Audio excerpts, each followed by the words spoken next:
Hello, beautiful vegans. I'm Mariquita Solis, and I'm excited about this live stream series that I'm doing today. We just had Victoria Moran, and now we've got Glen Merzer. So we're bringing the experts to you. I'm a vegan empowerment coach, and I help vegans that are struggling in sadness and anger, help them move into power and peace and effective advocacy for themselves and our planet. And that's what we're talking about today with Glen. He's the author of Food for Climate. Food is Food climate. is climate. Food is climate. Yeah, I'm getting so excited. I'm messing up the, the name of your book. So, Glen, yes, food is climate and America goes vegan. So, we're going to learn a lot tonight. And as a vegan empowerment coach, I really talk to people a lot about the animals, but it's necessary that I learn about the environment and that I learn about this whole how everything is related. How we treat our animals affects the environment. Our food choices affect our environment. So please let us know who's here, where you're joining from, and get your questions up and for Glen because we've got the expert of all experts here. So welcome, Glen, and thanks for joining us. Well, it's my pleasure. It's nice to be here. Well, thank you. So first, I'd like to find out about. Were you born vegan or born plant-based? No, no, the story, and by the way, I tell this story. I have a YouTube channel now called the Glen Merzer Show, and as soon as you go there, you hear this story. It's an 8-minute story that I told at the Writers Guild, about less than 10 years ago, I think.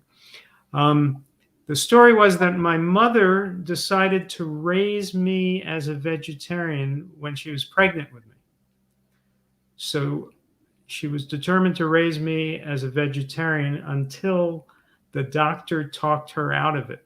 The doctor Oh, told her that I wouldn't be strong if I lived at all, and my bones wouldn't develop. And the doctor scared her to the point that she fed me the same things that other children are fed.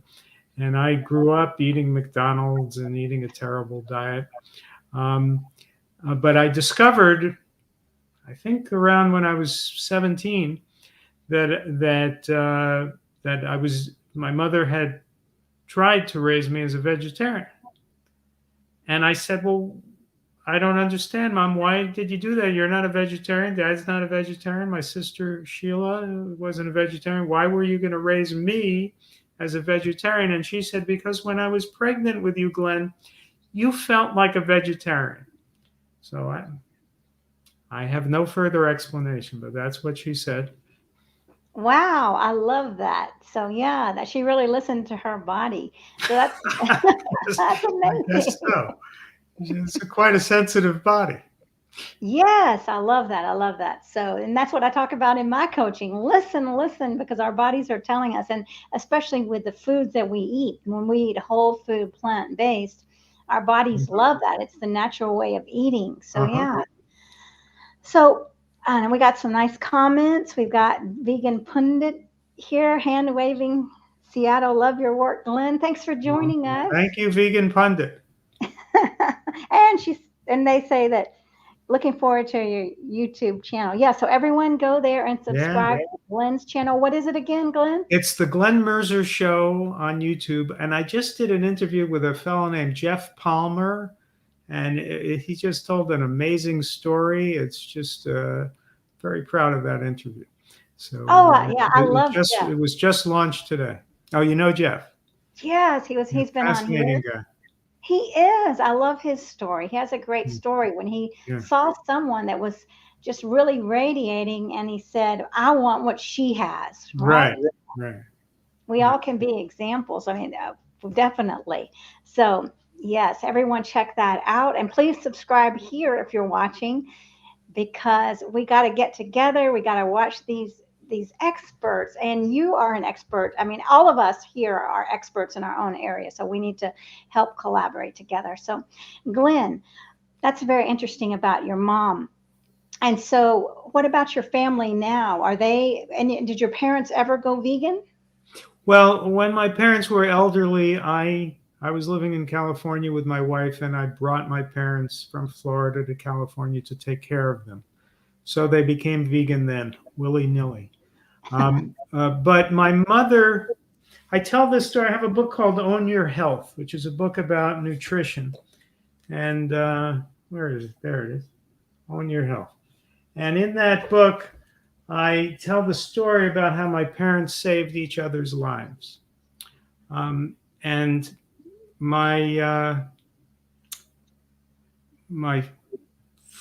mother first saved my father's life because my mother told my father that she needed to go to the dermatologist. And my father reluctantly said, "Okay, I'll take you to the dermatologist." He took her there. She went in to see the doctor. He sat in the waiting room. The doctor said to my mother, "What seems to be the problem, Dorothy?" My mother said, "The problem is my husband. He's in the waiting room. Go get him." So the doctor went into the waiting room, brought my father into the examining room, and my mother blocked the door with her body and said, "Look at that thing on his cheek. He refuses to go to the doctor." So he had some sort of a dark, irregular mole on his cheek. The doctor looked at it and said, "We have to do a biopsy." They did the biopsy. It was melanoma. My father had an operation, and it saved his life. And he said that he would never, for the rest of his life, he'll never forget this day, how she saved his life.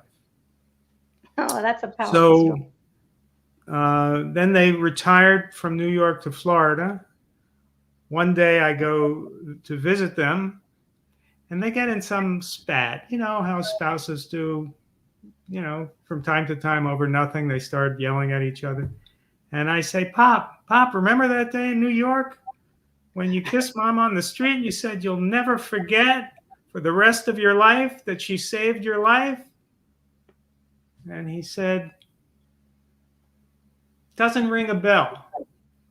So, but then my mother had heart disease, and she went to the cardiologist. My father went with her, and the cardiologist told her she had a 90% blockage in her carotid artery, and she needed an immediate angioplasty. And my father, who was never a very woke guy, I guess you could say, he said, "Don't do it, Daddy. He's just going to kill you. Don't do it. Don't listen to him. He just wants to make money. He'll kill you." Well, naturally, this outraged the doctor. And he said, "Who are you going to listen to, him or me? I'm your doctor." And my father said, "If you do this, I'll divorce you. Don't do it. Don't listen to you. He'll kill you. I'll divorce you. Don't do it." So my mother was in this terrible position. The doctor was actually the son of her lifetime childhood friend. Oh my gosh. So she knew him from the time he was a baby. And he's telling her she desperately needs this emergency angioplasty. And her husband is telling her he'll divorce her if she does it. So, and my mother hated to make decisions. And this was a tough one. So finally, my mother takes a deep breath. She looks at the doctor and she says, "I'm sorry. I'm not going to have the operation. I don't want to get divorced. We just got new furniture." So that was her decision. Well, my father told her, "Talk to Glen about what you should eat." And she talked to me about what she should eat. And I got her on a mostly vegetarian diet. I didn't get her vegan, but I got her on a mostly vegetarian, low-fat diet. And she lived to be a couple months shy of 99. This incident happened when she was about early 70s. So she lived almost another 30 years. Had she had the angioplasty and lived that long without a cardiac event as she did, that doctor would have been bragging that this was the biggest success of his career. So she didn't need the angioplasty.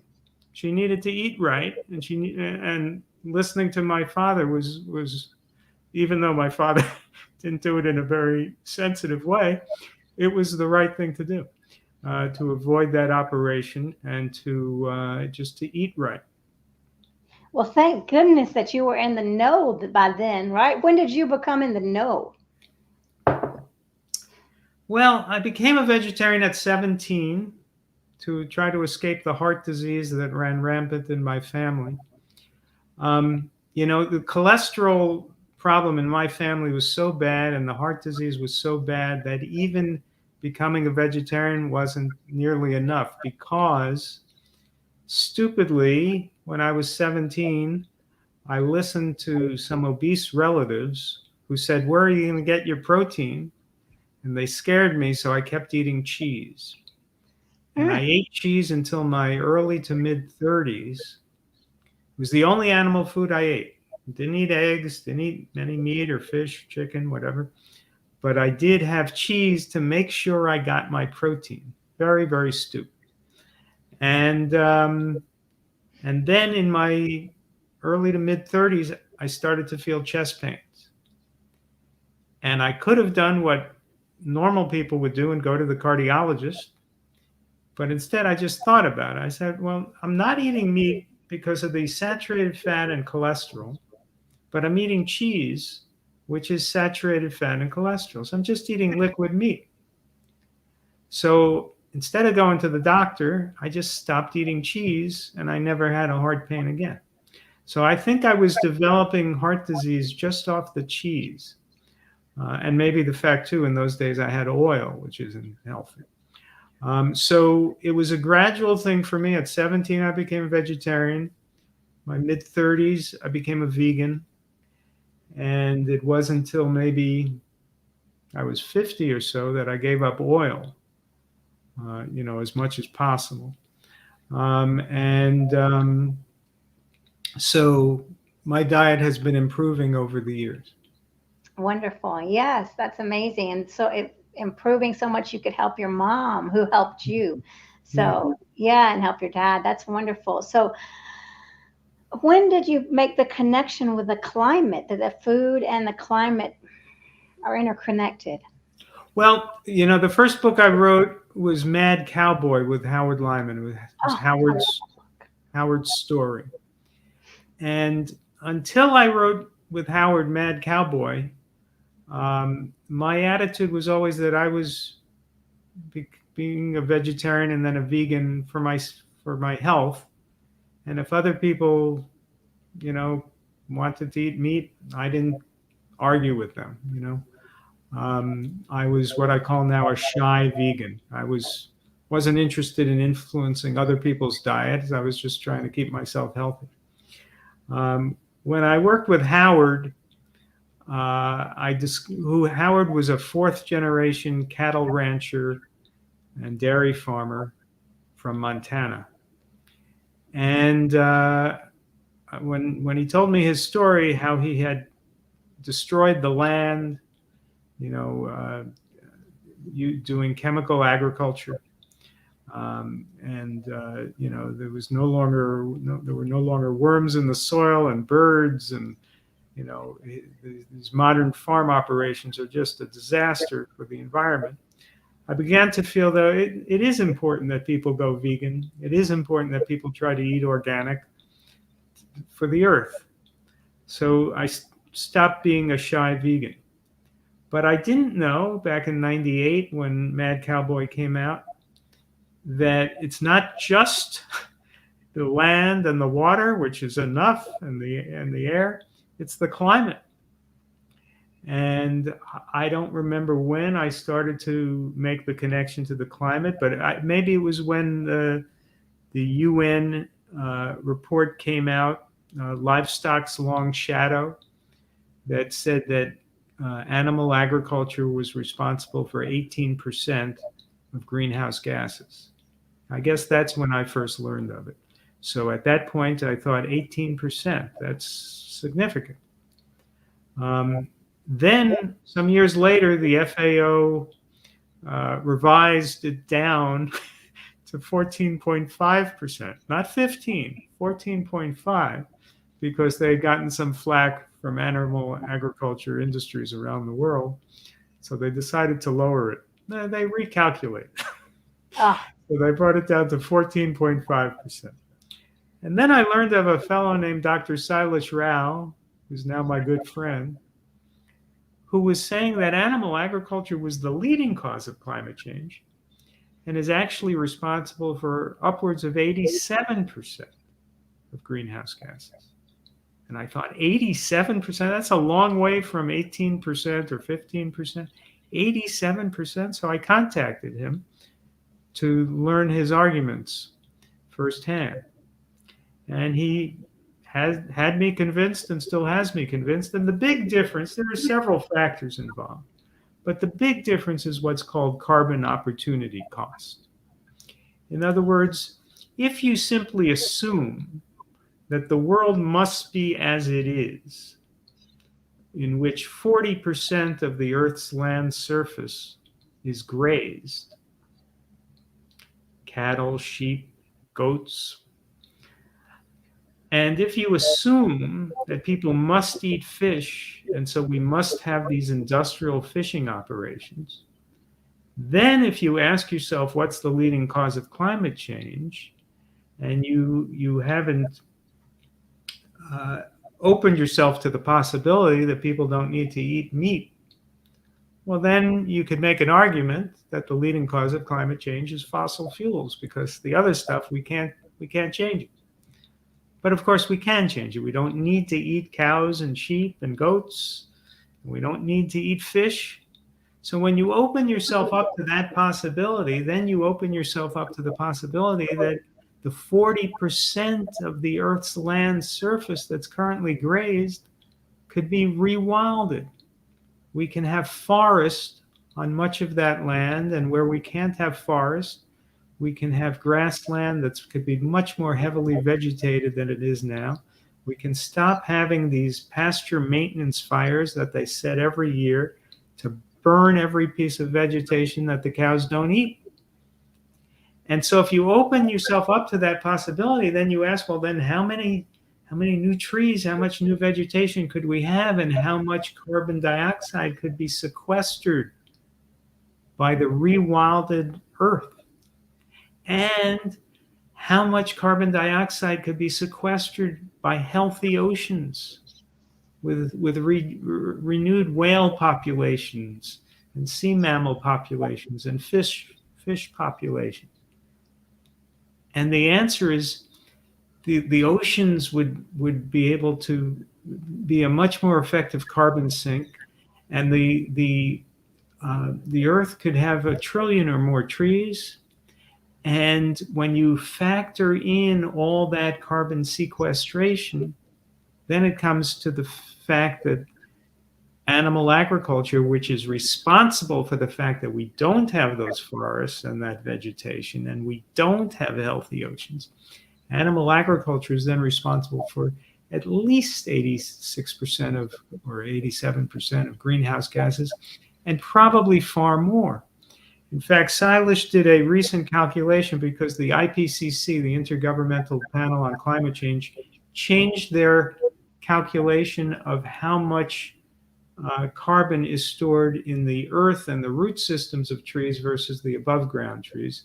And I said, oh, there's even more in the earth and the root systems of trees. So then Silas redid his calculations, and he came up with a fact that made me laugh at first, but I think it's true. He said, it looks like animal agriculture is responsible for 117% of greenhouse gases, more than 100%.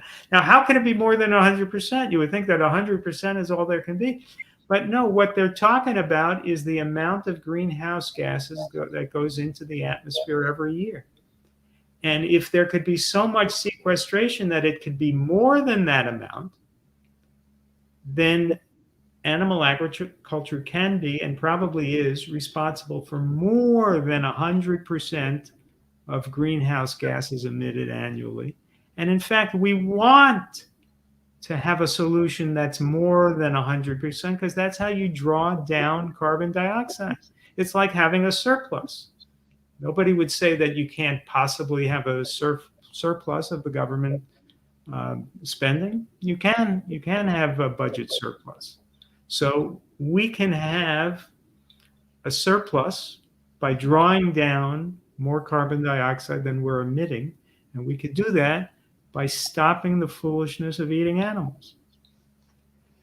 So are some animals better to eat than other animals? I mean, I hear, No. oh, I only eat fish.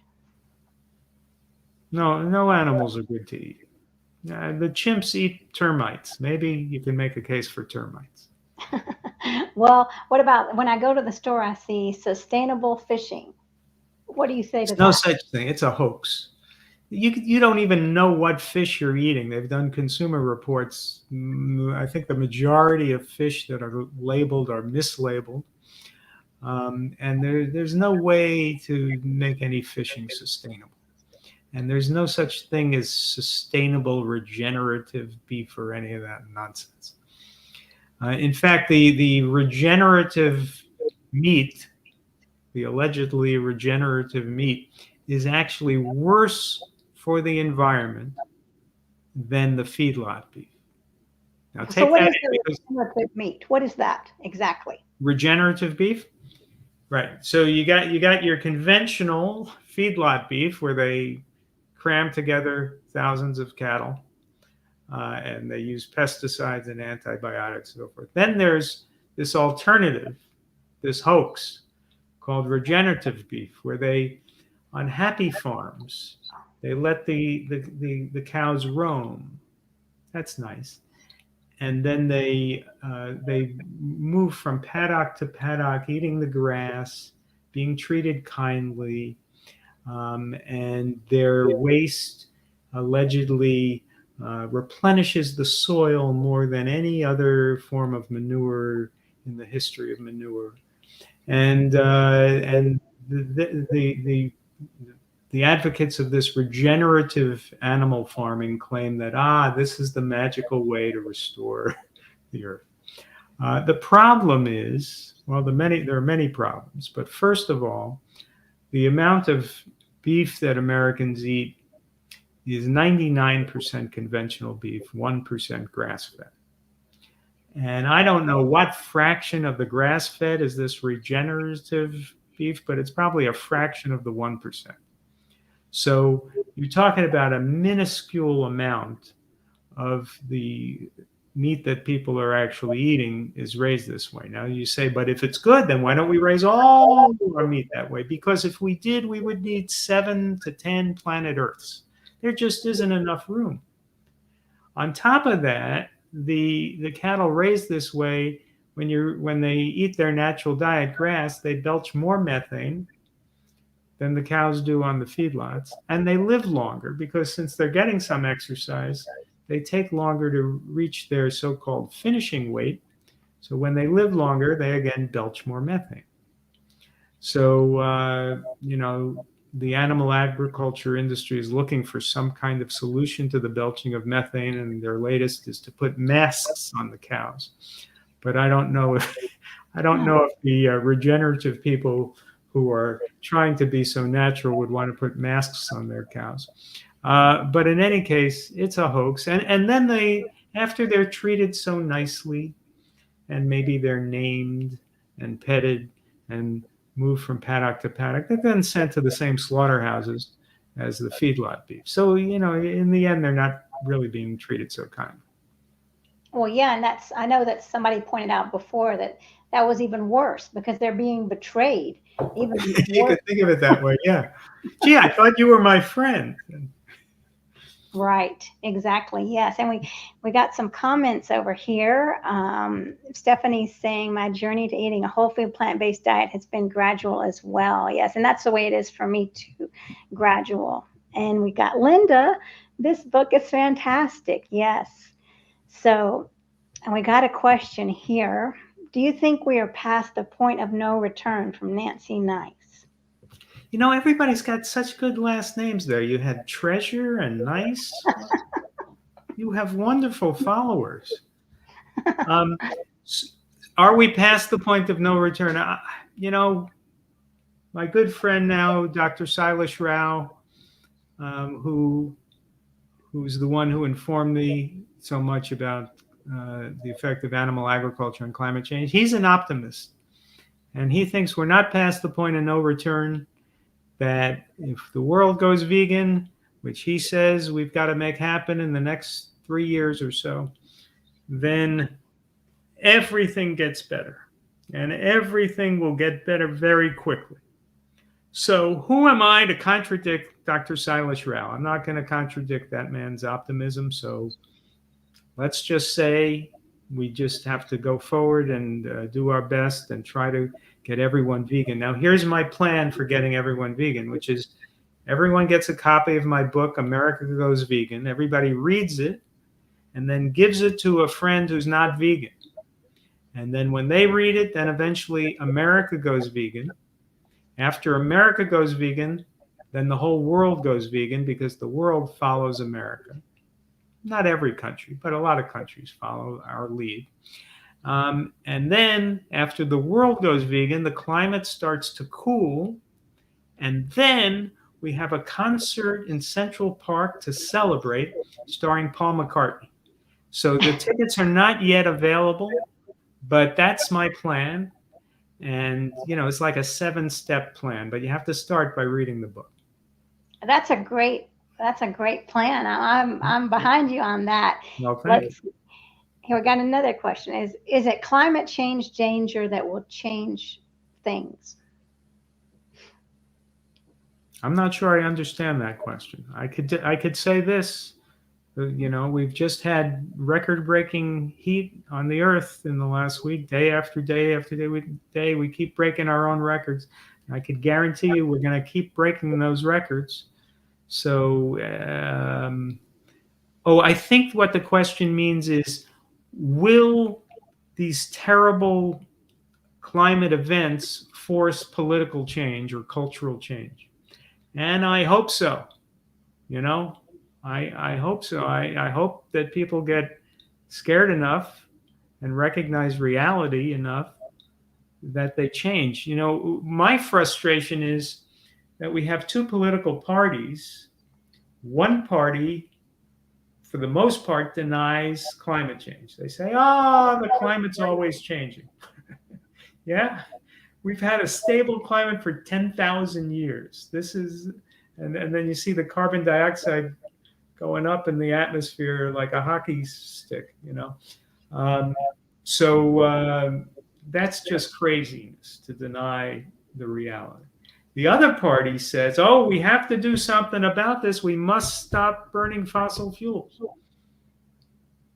And, it would be good if we could cut down on the burning of fossil fuels, but that's not the leading cause. They're focusing on the number 2 cause of climate change, which maybe is responsible for 15% of it. We're not going just imagine, fantasy. Imagine that tomorrow there's no cars that burn gasoline. They're all electric. And all the electricity is solar powered and wind generated. It's all 100% clean energy tomorrow. And no burning of fossil fuels. And everybody's cooking on electric stoves, not gas stoves, tomorrow.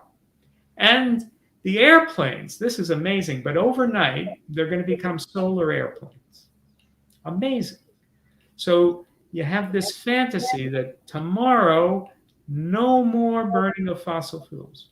It'd be wonderful, but will that change the climate? And my answer is probably not.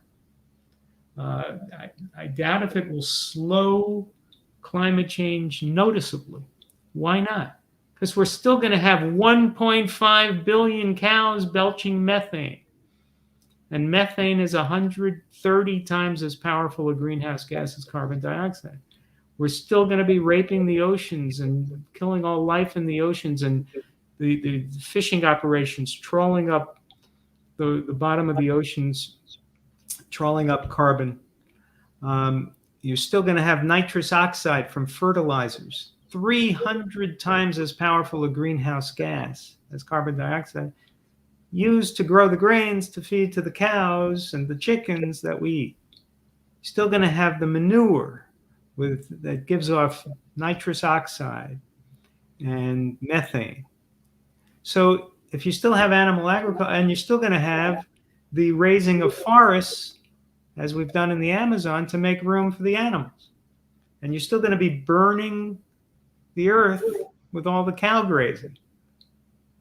So even if we had no fossil fuel burning tomorrow, we still burn. The earth still heats up. Now imagine the other fantasy, much better fantasy.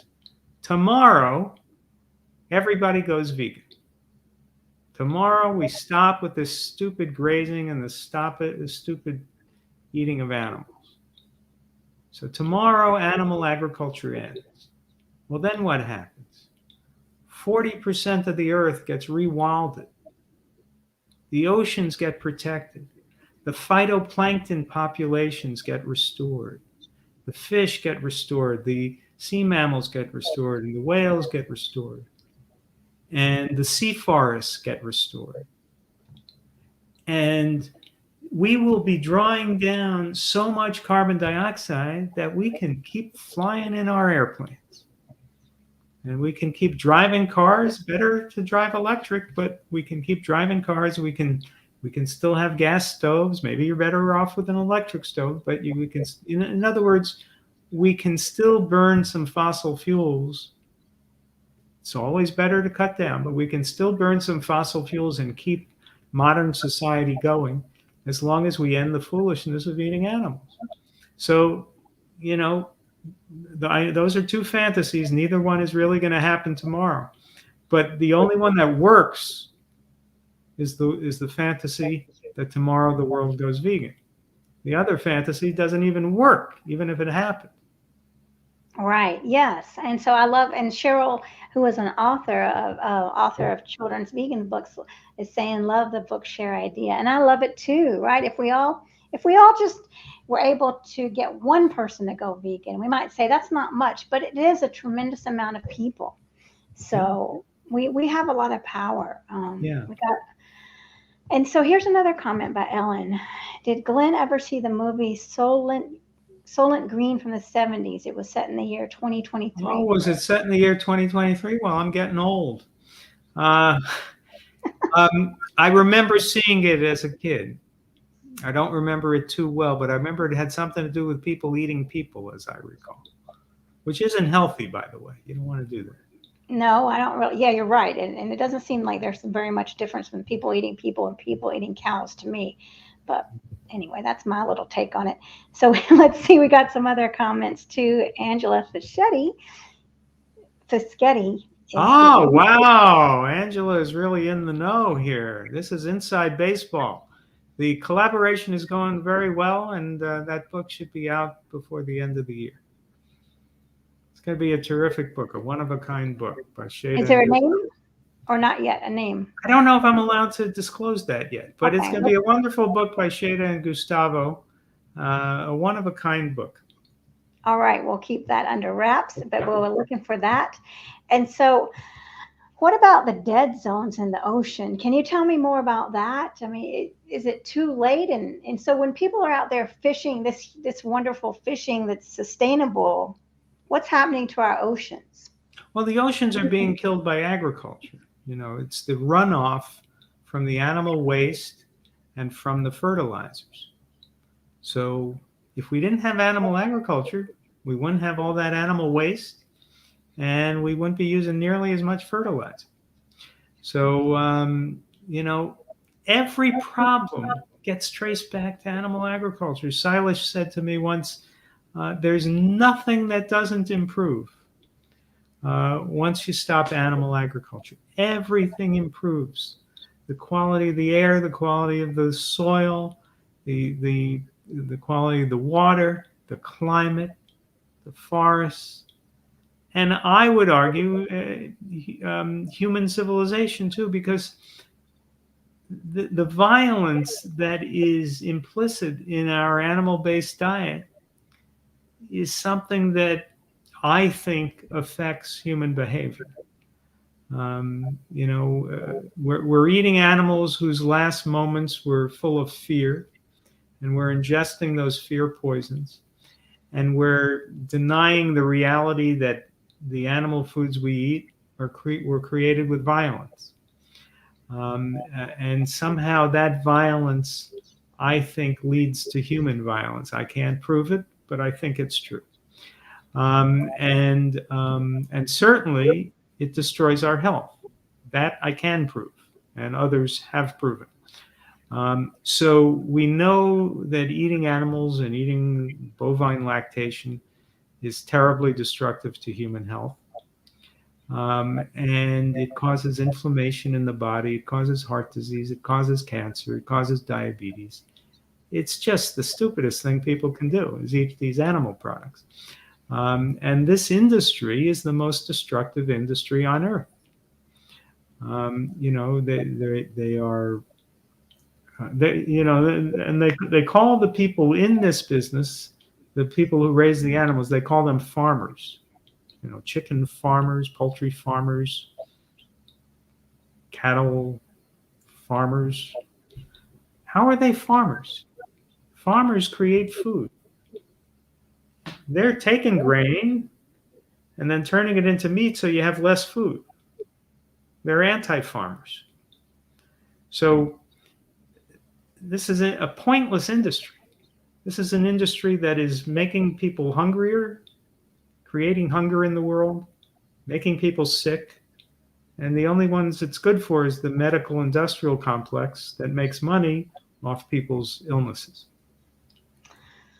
Yeah, you're right. It's just that loop that all these industries are making money off of. And here's what Angela says. I agree. We're eating the animal hormones, and these chemicals are heightened upon their dismal death as these poor babies die in horror, and then we ingest this energy and these excess hormones. Yes, you're right. And then, diabetes is going up in our children, and then the breast cancer and all these issues in little children. It's terrible. We're not making the connection. It's all being hidden. I agree, and it's a little hard to explain because there's just been such an explosion of obesity and diabetes in my lifetime. When I was young, it wasn't like this. And, people just don't seem to recognize that it's the food. It's the food that's gotten worse and worse. And people are eating more and more animal foods and more oil. The sugar doesn't help, but I'd say the animal foods and the oil are the worst sins. And people are eating such a fatty diet that they're getting terribly, terribly sick. The human body wasn't designed to eat a diet that's 40% fat. Gosh, yeah, that says it all, doesn't it? Here's another comment by Nancy. America subsidizes all of the animal agriculture. The animal agriculture does the studies. It's a vicious circle. Yes, that's true. And the studies that they do are so patently phony that they're laughable. There was one study that made huge headlines that I wrote about in my book, Own Your Health. It was called the Red Meat Study, the Red Meat Papers. And the conclusion of the Red Meat Papers, which was published in a formerly respectable scientific journal, I think called the Annals of Internal Medicine, the conclusion was people should just continue their red meat consumption as is, that it's fine, just continue eating red meat. So you think, well, how did they come to that conclusion? Did they do a study? Maybe feed 500 people meat and 500 people fruits and vegetables, and the 500 people eating the meat did just as well. The people eating more meat did just as well. And what kind of study did they do? After all, they're coming to such an extraordinary conclusion that people should just continue their meat consumption. Well, they didn't do a study at all. There was no study. Zero. Well, it was a meta-analysis. They looked at former studies. So they looked at a bunch of studies, and what they found is that if you eat less meat, you live longer. And if you eat less meat, you have better blood pressure. And if you eat less meat, you have less heart disease. And if you eat less meat, you have less diabetes. Now, if you eat less meat, you have less inflammatory conditions. So they assign points to that. And for all those things that it worked out that if you eat less meat, you're healthier, they gave that, I'm making up the numbers here, but they gave that 3 points. Okay, they acknowledged that. You eat less meat, you're healthier. 3 points for that. And then they said, but what about the ease of life? It's much easier when you go to a July 4th picnic to be a meat eater. It's much easier when you go to your job and people are ordering a pepperoni pizza to partake in it. It's much easier when you go to a Thanksgiving dinner at Aunt Sylvia's house to have the turkey.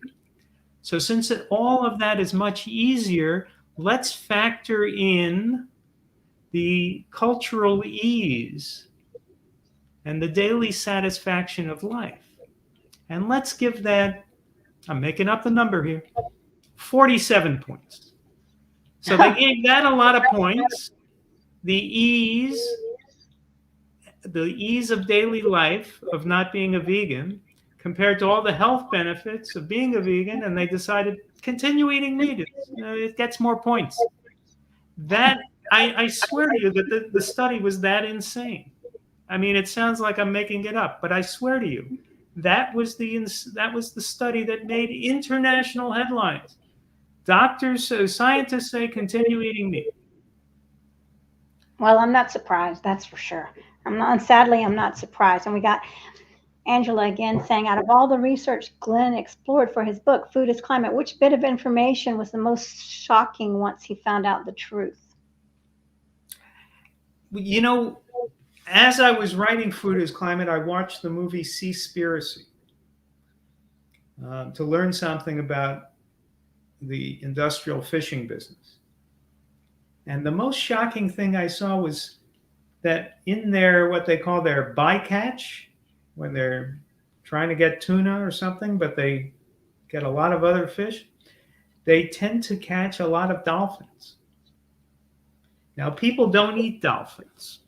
I don't know if that's because dolphins don't taste good or because dolphins are cute and people love dolphins. I don't know what it is, but people don't eat dolphin. I never see dolphin meat for sale. So what's the fishing industry going to do when they catch dolphins? I would have thought in my ignorance that if they catch dolphins, they let them go back, take them out of the net and throw them back into the water. That's not what they do. They slice them up and kill them. And then they throw them back into the water. Now, why do they do that? And the answer is the dolphins are competing with them for the tuna. That is a level of depravity that I would not have even assigned to the fishing industry. They do not want the dolphins competing with them for the tuna, so they kill them like they're enemies. It's an extraordinarily depraved industry. And you know, this is the industry that people support when they go to their restaurant and have the fish salad. You don't want to be supporting this depraved industry. That's sickening. I know I was just watching a documentary about penguins and just saying how the penguins have a hard time because of the fishing industry. There's not fish for them. It's horrible the way that we're just, not only are we taking the fish, but the way we're depleting our oceans, I mean, with poison. And I was remember watching one of those documentaries and the people in the hazmat suits out there spraying. It scared me to death. Oh my gosh, what are we doing to our world? It's just incredible. Yeah. Well, so let's talk about America Goes Vegan.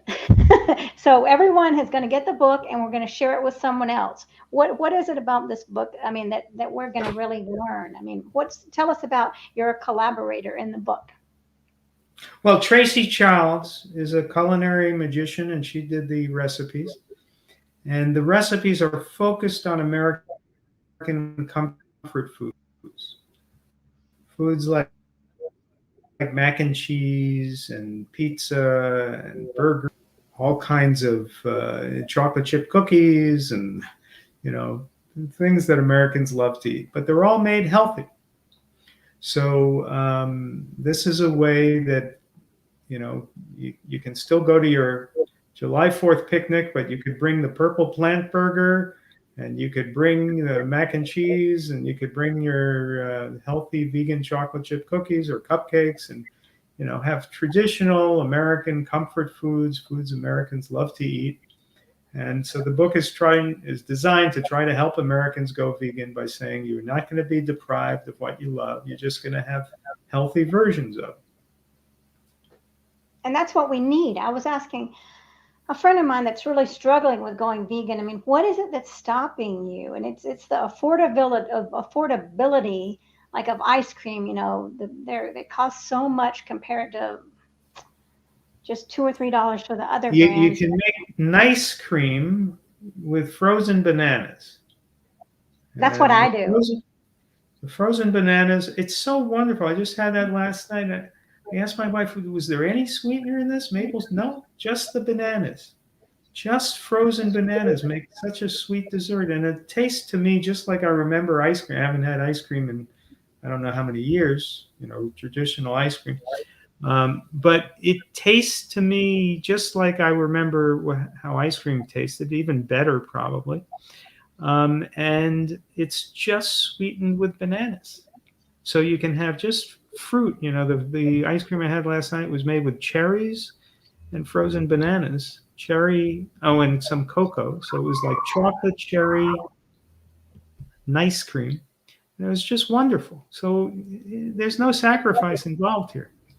Right, you're right. It's getting past these beliefs like, oh, well, there's not going to be a good ice cream or there's not going to be good food. I mean, these are all just false beliefs that people have. Yeah. So that's what your book is doing. So Right. really bringing ways to eat the same way. And are you a good cook, Glen? Well, my wife would say no, but I think I'm getting better. She's a great cook, so her standards are high. Um, I don't have a lot of versatility. One of my favorite things to make is tacos. So what I do is I buy these corn tortillas, with good ingredients, organic corn tortillas, and then I choose what kind of bean I want. So I warm up those beans, and then in the pan with the beans, I just look to see what I have in the fridge. Oh, I have scallions, I have onion, I have zucchini, I have corn, whatever it is, and I just add it in there. And then I serve it maybe with olives, maybe with avocado, certainly with leafy greens, maybe with artichoke hearts.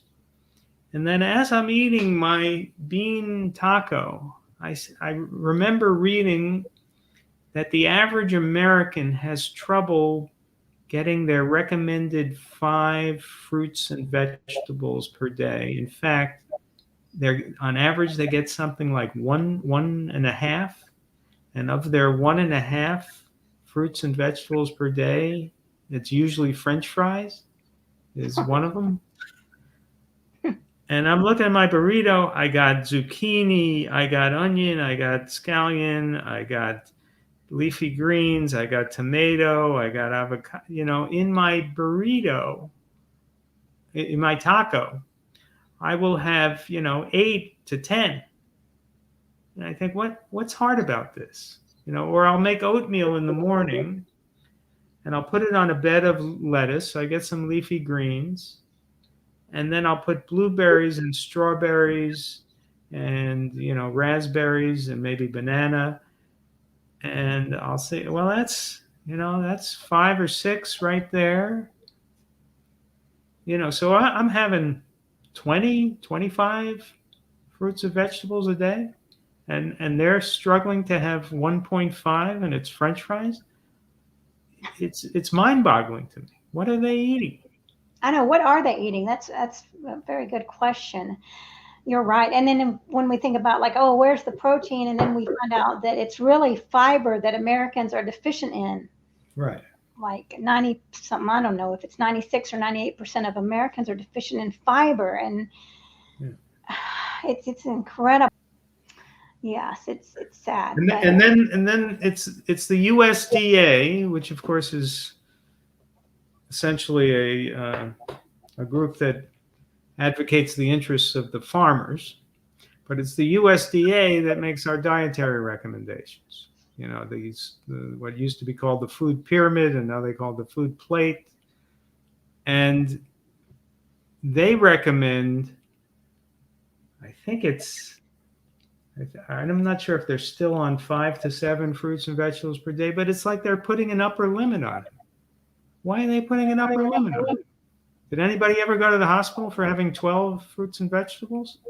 Why is there this upper limit? And then when you do the calculations, any kind of food that's healthy, like whole grains, fruits and vegetables, legumes, they put an upper limit on it so that you can have room for the meat and the dairy.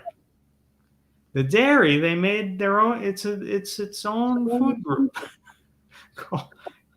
So you're just supposed to have like 1,000 calories a day of dairy. It's preposterous. So in order to make room for the animal agriculture products, they limit the amount of the healthy stuff that you eat. They put an upper limit on it. There's no upper limit on it. Within reason, eat as many fruits and vegetables as you can eat.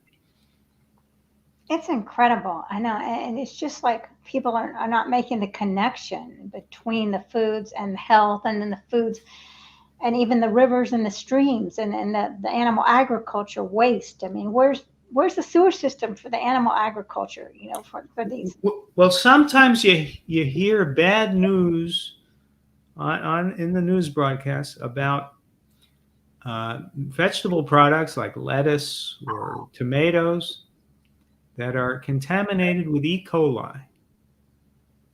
And you think, oh, see, fruits and vegetables can have a problem too. Well, how did the E. coli get in the lettuce? E. coli comes from the colon of an animal. You could there's a sense of that in the word, in the Latin term E. coli. Lettuce doesn't have a colon. There's no E. coli in lettuce. What there is an animal farm upstream from the lettuce farm. And so it's, whenever there's even bad news about vegetables, it's caused by animals. It's because of the waste from the pig farm and the chicken farm and the cattle farm upstream of the healthy food farm. So, there's nothing that doesn't improve, as Silas says, when you end animal agriculture, including there'll be no more E. coli in lettuce. Amen to that. Yes. And we got a good comment here. Ellen is saying the new dietary guidelines coming out. They're let's say USDA now taking comments. I suggest everyone send in comments on their site. All right. Go for it. Yeah. Let's try it. Yes, it won't hurt. We got to try it. So yes, and now we're coming to the end of the hour. But so the books that we need to be buying that you have written are Food is Climate. Do you have them right there, Glenn? These are my 3 latest. This is the new one, America Goes Vegan, with recipes by Tracy Childs. Own Your Health is a book on nutrition with recipes by Chef AJ. And Food is Climate is, of course, about the climate with recipes by Chef AJ and about a dozen other chefs, including Tracy Childs. So a number of chefs contributed 3, 4, 5 recipes to that one. So all my books seem to have recipes. Well, that's very important because we need a starting place. And then what groups would you recommend to help people if they're new to this journey? How can they get support? Well, if you're new to this journey, there are any number of places to get support. Certainly Chef AJ show, Chef AJ Live is a very good show where daily she interviews doctors and all kinds of experts. Rip Esselstyn has a show. And Rich Roll has a show that all often have intriguing guests. Then there are books like Michael Greger's books and Dr. Esselstyn's book, Prevent and Reverse Heart Disease, Dr. Campbell's books, Rip Esselstyn's books, Chef AJ's books, my books. And then there are wonderful food blogs.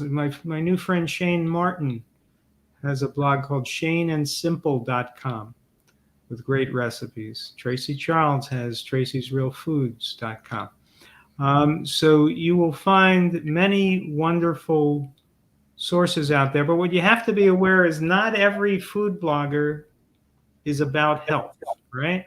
So you will find vegan food bloggers who are, giving you recipes for vegan donuts made with sugar and oil. So, my advice is go for health, which is you'll find people, Tammy Kramer, Nutmeg Notebook, healthy recipes. Shada Soleimani, healthy recipes. Shada's Healthy Cooking. Gustavo Tolosa, healthy recipes with his website, plantamus.com.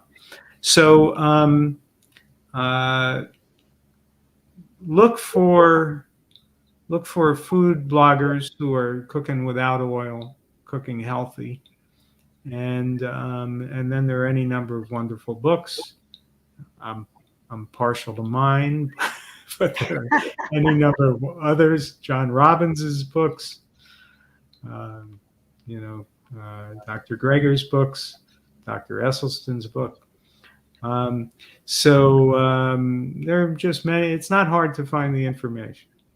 Right. Yeah. And make sure that we have support. Like Angela was nice to point out that I have a show. Well, this is the channel. I have a vegan empowerment group to help vegans. And then it's not just vegans. I mean, vegan, whole food, plant-based. If you're really working on the journey, we can connect you. It's very important to get the connections.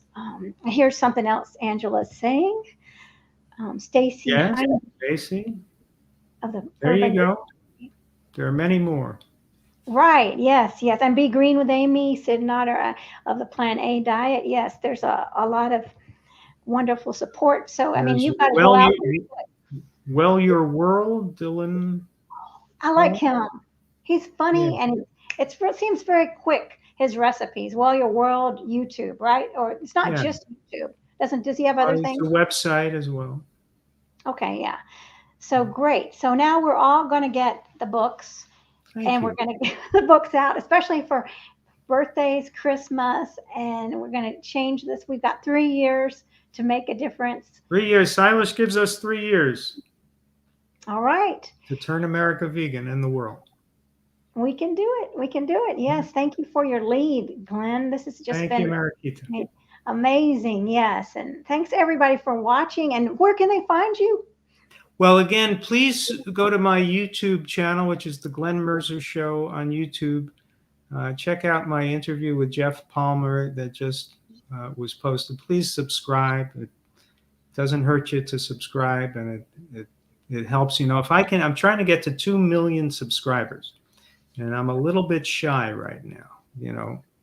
I'm still working on that first 1,000. So, but if I could get 2 million subscribers, that'll be very good for the vegans. But please watch that interview I did with Jeff Palmer. He's such a fascinating guy. Please subscribe. And then I have a website called glenmerzer.com. Okay. And also you could subscribe to my newsletter. I have a newsletter called the Own Your Health newsletter. So you go to my website, and at the bottom you can enter your information to subscribe. All right. Definitely go and check out all of these links that Glen is talking about, and subscribe. Please subscribe to my channel. Also, I'm Yes. here for support. Yes, definitely hit subscribe, and because we need to get our subscribers up. The more interest we get going, the sooner the world's going to be vegan. And we've got 3 years, everybody. Get those books and really start learning about all the stuff that Glen is teaching us. So amazing expert here. And I want to thank you so much, Glen, and everybody for watching. Thank you. All right, namaste vegan, everyone. Bye-bye, everybody.